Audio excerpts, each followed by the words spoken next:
और सरकार जनता को बरगला रही है, ऐसा अविमुक्तेश्वरानंद का बयान सामने आया है। उन्होंने कहा चौकीदार के सामने आतंकवादी देश में घुस गए, पानी को रोकने की व्यवस्था करने में ही 20 साल लग जाएंगे।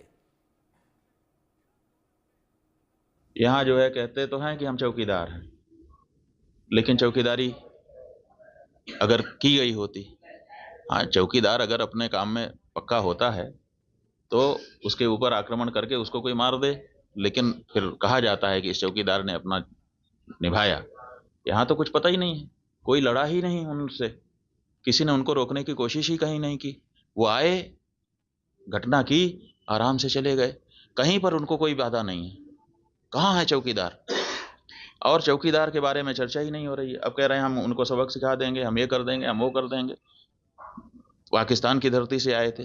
अरे भाई, पाकिस्तान की धरती से आए थे, इतनी जल्दी कैसे पता चल गया आपको? और अगर इतनी जल्दी आपको पता चल जाता है तो घटना के पहले क्यों नहीं पता चल गया? और दूसरी बात यह है कि अगर पाकिस्तान से आए तो पाकिस्तान के खिलाफ अच्छी तगड़ी कार्रवाई करिए। आप कह रहे हैं कि हम सिंधु नदी का जल रोक देंगे। आपके पास जल को रोकने या उसको डाइवर्ट करके अपने ही यहाँ अपने ही देश में रख लेने का कोई उपाय ही नहीं है। हमने विशेषज्ञों से पूछा कि अगर हम सिंधु नदी का जल पाकिस्तान में जाने से रोकना चाहते हैं तो हमारे पास क्या व्यवस्था है? उन्होंने कहा हमारे पास कोई व्यवस्था नहीं है। अगर हम आज से शुरू करें कि ऐसी व्यवस्था हम बना लें तो पैसा कितना लगेगा वो तो अभी पूछिए ही मत। अगर पैसा पर्याप्त दे दिया जाए, पैसे के कारण एक दिन भी काम ना रुके, तब भी 20 साल लगेगा, तब हम सिंधु नदी का जल रोक पाएंगे। तो ऐसी परिस्थिति में हम ये कह दे रहे हैं कि हम सिंधु नदी का जल रोक लेंगे। और टेलीविजन के एंकर हमने सुना वो कह रहे थे बूंद बूंद के लिए तरसेगा पाकिस्तान, एक गिलास शुद्ध पानी नहीं मिल पाएगा, खेती नष्ट हो जाएगी, बिजली नष्ट हो जाएगी, ये हो जाएगा, वो हो जाएगा। गजब बता रहे थे, ऐसा लग रहा था कि जैसे प्यास तो लग ही गई पाकिस्तान को।